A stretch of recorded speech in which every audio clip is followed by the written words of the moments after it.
প্রিয় শিক্ষার্থী বন্ধুরা, ইতিমধ্যে তোমাদের জন্য চতুর্থ অধ্যায় থেকে সাজেশন নিয়ে এসেছি এবং এই সাজেশন থেকে শতভাগই কমন পড়বে। আমরা দেখব চতুর্থ অধ্যায় থেকে কয়টা সৃজনশীল থাকবে, কয়টা এমসিকিউ থাকবে, আমরা অ্যানালাইজ করে বের করব, তারপর পড়াশোনা করব। ঠিক আছে? তো দেখো, ঢাকা বোর্ড 2019 1 2 3 তিনটা আসছিল এবং একটা সৃজনশীল আসছে। ঠিক আছে? রাজশাহী বোর্ডে 4টা আসছে, দিনাজপুর বোর্ডে 2 4 6 7টা আসছে, কুমিল্লা বোর্ডে 3টা, চট্টগ্রাম বোর্ডে 4টা, সিলেট বোর্ডে 3টা, যশোর বোর্ডে 3টা এবং বরিশাল বোর্ডে হচ্ছে 4টা।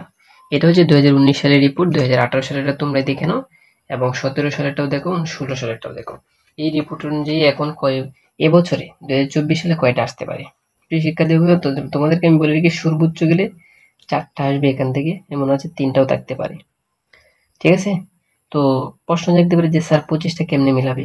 প্রথম অধ্যায় থেকে তো বললাম এই 4টা দিবে, পঞ্চম অধ্যায় থেকে অনেকগুলো দিবে এবং দ্বিতীয় অধ্যায় থেকে অনেকগুলো দিবে, কারণ এগুলো কঠিন, স্টুডেন্টরা এতে প্যাচ লাগায়। এটাই টিচারদের টেকনিক। ঠিক আছে? তো প্রিয় শিক্ষার্থী বন্ধুরা, আমরা এখন এটা তো অ্যানালাইজ করলাম।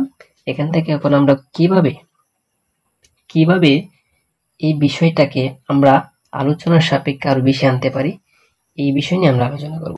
প্রিয় শিক্ষার্থী বন্ধুরা, চতুর্থ অধ্যায় থেকে এটা পড়বা, খুব ইম্পর্টেন্ট, 100%। HTML এর পুনরূপ কি? Hypertext markup language. এবং ডব্লিউডব্লিউ এর জন্য কি? Tim Berners Lee. Tim Berner website কত প্রকার? 2 প্রকার। এটা ভালো করে পড়বা তোমরা। ওয়েবসাইট 2 প্রকার এবং তুমি আরো পড়বা কতগুলো ওয়েবসাইটের নাম বলা, কতগুলো ওয়েব ব্রাউজারের নাম মুখস্থ করার, এগুলো একটু ভালো করে পড়তে হবে তোমাদেরকে। তারপর HTTP এর পুনরূপ কি? HTTP এর পুনরূপ হচ্ছে hypertext transfer protocol. Hypertext transfer protocol, HTTP এর পুনরূপ হাইপারটেক্সট ট্রান্সফার প্রোটোকল। এই অধ্যায়ে অনেকগুলা বেসিক আছে এবং অনেকগুলা কি আছে, সরি, তোমাদেরকে আমি HTML ক্লাস নিয়ে আসবো, যেরকম এরকম ভাবে থাকলে তোমরা কিভাবে লিখবা কাতার হলে, এগুলা ক্লাস নিয়ে আসবো, তোমরা একটু অপেক্ষা করো। প্রিয় শিক্ষার্থী বন্ধুরা, তাহলে এখানে শেখা হয়ে গেছে এটা HTML এর পুনরূপ কি আর হচ্ছে HTTP এর পুনরূপ কি।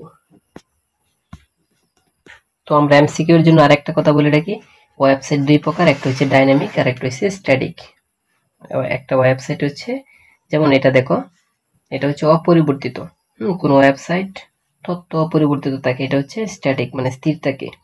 ডাইনামিক ওয়েবসাইটের পার্থক্য বা কি বলে এটা, এটা হচ্ছে একটা ওয়েব অ্যাপ্লিকেশনের মতো বাড়তে থাকে। তার মানে ওয়েবসাইট 2 প্রকার, একটা স্থির হয়ে থাকে আর একটা অস্থির, এটাকে বলা হয়। প্রিয় শিক্ষার্থী বন্ধুরা, আমি যেগুলা কয়েকটা বলছি এগুলো অবশ্যই পড়বা তোমরা। এখন আমি তোমাদের সাথে সৃজনশীল কোনটা আসতে পারে এবং কোনগুলো আসে প্রতি বছরে, এগুলো নিয়ে আলোচনা করব এবং শর্টকাট টেকনিকও দিব। দেখো প্রিয় শিক্ষার্থী বন্ধুরা, এরকম একটা টেবিল থাকে, এই টেবিল থেকে HTML কোড লেখার জন্য বলে। প্রশ্নটা আমি একটু বুঝিয়ে দিই। যদি তোমাকে বলে কোনো জায়গায় HTML কোড লিখো, তখন ভাববে এটাকে কোড লিখতে হবে। কিন্তু ঢাকা বোর্ডে থাকবে হচ্ছে এমন, দেখো, বা অন্যান্য বোর্ডে এরকম থাকতে পারে, কিন্তু ঢাকা বোর্ডে এমন থাকবে। একটা ওয়েবসাইটের থেকে, যেমন ওয়েবসাইট 2 প্রকার, ডাইনামিক আর একটা হচ্ছে স্ট্যাটিক, আর এটা হচ্ছে তোমার HTML মেইন চক। এই দুইটা সিস্টেমে মিলিয়ে ঢাকা বোর্ডে প্রশ্নটা করে। আশা করি বুঝতে পারছো তোমরা। তার মানে ঢাকা বোর্ডের জন্য সবটি পড়তে হবে, অন্যরা হয়তো HTML পড়লেই চলে।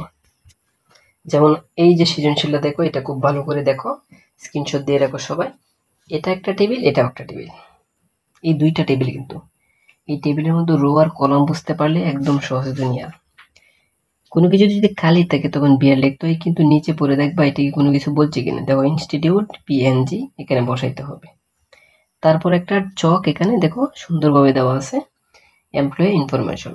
এটার জন্য একটা HTML কোড লিখবা, তাহলে শেষ, কঠিনের কিছু নেই। প্রিয় শিক্ষার্থী বন্ধুরা, পরবর্তী ক্লাসে তোমাদের জন্য আমি এরকম টেবিল কেমনে তোমরা HTML কোড বানাবা এভাবে দেখো, এর যে সুপার টেকনিক দিব, একটা টেকনিকেই তুমি সবকিছু পেরে ফেলবা। তো আশা করি